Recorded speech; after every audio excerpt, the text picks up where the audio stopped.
कहते हैं जब प्यार हो जाता है तो वायलेंस बजने लगते हैं, बट फॉर अ चेंज इस लव स्टोरी का हीरो मैं नहीं। दोस्तों अभी हाल में ही बायजूस का फाइनेंशियल रिपोर्ट आया है, जिससे एडटेक कंपनी पूरी तरह से शॉक में है, क्योंकि बायजूस की लॉसेस है जो 300 करोड़ से बढ़कर 4,500 करोड़ तक पहुंच गए। मिनिस्टर ऑफ अफेयर्स को 4 बार बोलने से बायजूस ने अपने 2021 के फाइनेंशियल ईयर के रिपोर्ट दिए हैं, जिसमें बहुत सारे एक्सपर्ट को कहना है कि इस फाइनेंशियल रिपोर्ट में बहुत सारे डाटा छुपाए गए हैं और यहाँ तक अनुमान लगाया जा रहा है कि आने वाले समय बायजूस बैंकरप्ट भी हो सकती है। ये कई सारे ऑर्गेनाइजेशन का कहना है। दोस्तों हर आदमी अपने बच्चों को शिक्षा को लेकर टेंशन में रहती है और उस टेंशन से जो पैसा कमा लेती है वह है एडटेक कंपनी। और दोस्तों एडटेक कंपनी की बात आती है तो सबसे बड़ी एडटेक कंपनी की बात की जाए तो आती है बायजूस, जिसके पास स्कूल के बाद सिर्फ बायजूस क्लासेस। शाहरुख खान को एड्स में रखने के पैसे हैं, जिसके पास भारतीय टीम के जर्सी के स्पॉन्सरशिप करने के पैसे हैं, जिसके पास फीफा वर्ल्ड कप के लिए पैसे हैं, लेकिन जो टीचर उसमें पढ़ाते हैं उसके ऊपर सबसे कम पैसे खर्च करते हैं। और वो कंपनी है जो 1,000 रुपये को सेल करती है पर 2,000 रुपये घटा करती है, और इतना करने के बाद इसकी वैल्यूएशन है 1,80,000 करोड़ की। आखिर दोस्तों बायजूस है क्या, और बायजूस आईपीओ लाने की भी बात कर रही है, और जितने भी इन्वेस्टर सुन रहे हैं तो बायजूस के बारे में ज़रूर जान लें। तो दोस्तों पूरी वीडियो लास्ट तक देखिएगा, और वीडियो शुरू करने से पहले आप सभी से रिक्वेस्ट है कि वीडियो को लाइक करें, कमेंट, और अभी तक आप इस चैनल को सब्सक्राइब नहीं किए हैं तो सब्सक्राइब करें। तो आइए दोस्तों इसके शुरू करते हैं। दोस्तों कोविड-19 महामारी के दौरान चमकने वाले ऑनलाइन एजुकेशन प्लेटफॉर्म बायजूस बहुत बड़े घाटे में चली गई। बायजूस ने जानकारी देते हुए बताया कि 2020-21 फाइनेंशियल में राजस्व में 2428 करोड़ रुपए कमाए और 4588 करोड़ रुपए का नुकसान हुआ। वहीं राजस्व पिछले वर्ष के आंकड़े की तुलना में 3% कम है। 2019-20 की कंपनी को 300 करोड़ रुपए का नुकसान हुआ था और फाइनेंशियल ईयर 2021 में 4500 करोड़ रुपए का घाटा हुआ, जो कि अब 15 गुना बढ़ गया है।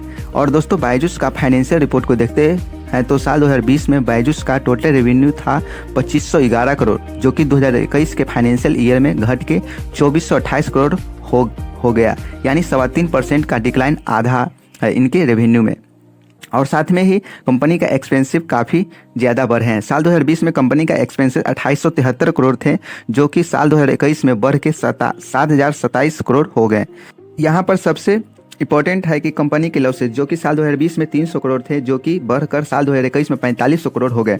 और यहाँ पर देखेंगे कि कंपनी कहाँ से पैसा कमाती है। तो साल 2020 में कंपनी का 93% रेवेन्यू आता था प्रोडक्ट सेल से, मतलब कि यहाँ पर कंपनी लैपटॉप या टैबलेट से जब कोई कोर्स इनरोल करता है तो उससे बेचती है, तो उससे इस कंपनी का मेजर सोर्स था। और 7% इनके स्ट्रीमिंग से, मतलब लाइव क्लासेस या जो टीचर बच्चों को रिकॉर्डेड क्लास देते थे उससे आता था। और इस साल रेवेन्यू चेंज होकर 81% एडटेक प्रोडक्ट से आता है, यानी जो लैपटॉप टैबलेट है उससे। और 5% रेवेन्यू हो गया घट के स्ट्रीमिंग प्लेटफॉर्म से थ्रू। और साथ में ही कंपनी एक और रेवेन्यू सोर्स बताया जो कि कोर्स फी से। अब हम बात करते हैं खर्चा की, आखिर कंपनी किधर खर्च की। 2020 में खर्च 2873 करोड़ का, जो कि इस बार बढ़ के 7,027 करोड़ हो गया। और इससे जो एडवर्टाइजिंग जो 900 करोड़ के किया करते थे वे अब कर रहे हैं 2250 करोड़ की, और टीचर पर 300 रुपये खर्च कर रहे हैं, जो कि मेन पर्पस है टीचर का ही। लेकिन एडवर्टाइजिंग पर 2250 करोड़ बट टीचर पर 300 करोड़ खर्च कर रहे हैं। और एम्प्लॉय के सैलरी देते हैं 420 करोड़। एम्प्लॉय नहीं रुक सकते तो खर्च बढ़ाने पर तो ये सब मिलाकर 1943 करोड़ हो गए। खर्चा समझ में आ गया, रेवेन्यू समझ में आ गया, तो बैलेंस क्या बचा, लॉस। अब लॉस कहाँ से आया, तो दोस्तों जिसकी एक शानदार कंपनी है, आपने भी नाम सुना होगा, व्हाइट हार्ट जूनियर। वे कंपनी कहती थी हमने 6 साल के बच्चों को कोडिंग सिखा देंगे, और इन्होंने अब देश का हर बच्चा कोडिंग सीखेगा, एप्स बनाएगा और दुनिया बदलेगा। $1 मिलियन में आकाश खरीद लिया। आकाश इंस्टीट्यूट जो पहले फिजिकल था वो अब बायजूस ने खरीद लिया, और इसके अलावा ग्रेट लर्निंग ऐप उसको 600 मिलियन में, 300 मिलियन में व्हाइट हार्ट जूनियर को खरीद लिया। तो जितने पैसे इन्वेस्टर से उठाए थे वे सारे पैसे खर्च कर दिए, और रेवेन्यू किधर से भी नहीं आ रही है। और अब प्रॉफिट में आने के लिए खर्च कम कर रहे हैं, तो मार्केटिंग का खर्च भी थोड़ा कम किया है, और अभी 2500 एम्प्लॉय को कंपनी से निकाल रहा है। तो दोस्तों ये थी बायजूस की पूरी कहानी, और ऐसे ही वीडियो देखने के लिए लाइक, शेयर और सब्सक्राइब जरूर कर दें। तो मिलते हैं अगले वीडियो में कुछ नए के साथ।